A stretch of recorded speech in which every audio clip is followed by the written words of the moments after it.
મિત્રો, એક ચક્રવાત ગુજરાતની બિલકુલ વચ્ચોવચ્ચ આવી રહ્યું છે.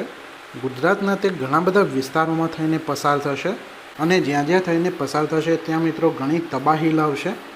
અત્યારે મિત્રો 2 તારીખે અને 6 વાગે જોઈએ તો મિત્રો ગુજરાતના ઘણા બધા વિસ્તારોમાં વરસાદી વાતાવરણ છવાયેલું છે અને ઘણી જગ્યાએ તો ભારે વીજળીના કડાકા ભડાકા સાથે વરસાદ પણ થઈ રહ્યો છે.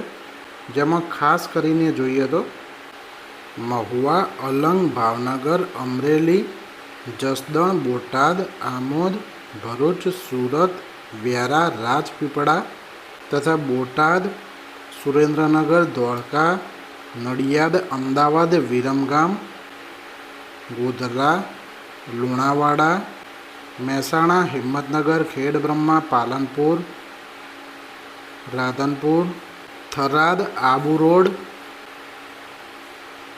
તથા જામનગર, રાજકોટ અહીંયા મિત્રો ભારે વરસાદી વાતાવરણ છવાયેલું છે. મિત્રો 3જી તારીખે અને રાત્રે 2 વાગે વડોદરા, દાહોદ, મહેસાણા, પાલનપુર અહીંયા મિત્રો ભારે વરસાદી સિસ્ટમ બનશે, જેના કારણે વીજળીના કડાકા ભડાકા સાથે ભારે વરસાદની આગાહી છે. તથા સુરત, વલસાડ, અમદાવાદ, દાહોદ, થાન, નલિયા આ બધા વિસ્તારોમાં મિત્રો ભારે વરસાદની આગાહી છે. મિત્રો 3જી તારીખે અને સવારે 7 વાગે અમદાવાદ, મહેસાણા, થાન, ગાંધીધામ, ચારણકા, ખાવડા, દાહોદ, વડોદરા, સુરત, વલસાડ આ બધા વિસ્તારોમાં મિત્રો વરસાદની આગાહી છે.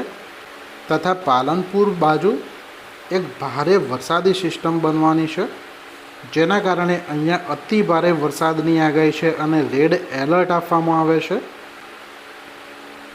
આ સિસ્ટમ મિત્રો ધીરે ધીરે આગળ વધશે અને ભીનમાલ બાજુ જતી રહેશે. મિત્રો 4 તારીખે પણ ગુજરાતમાં અરબ સાગરમાંથી પવન ફૂંકાશે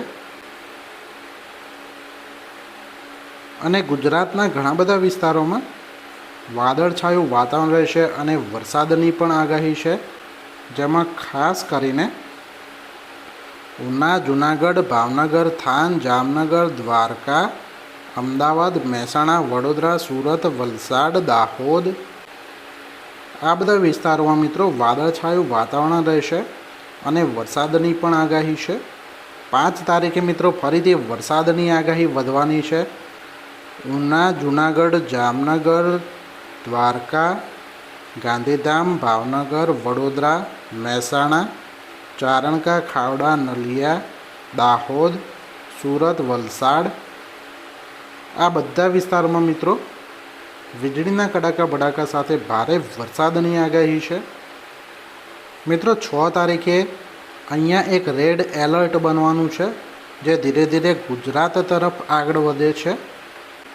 7 તારીખે આ જે રેડ એલર્ટ છે એ ભોપાલ સાઈડ આવતું રહેશે.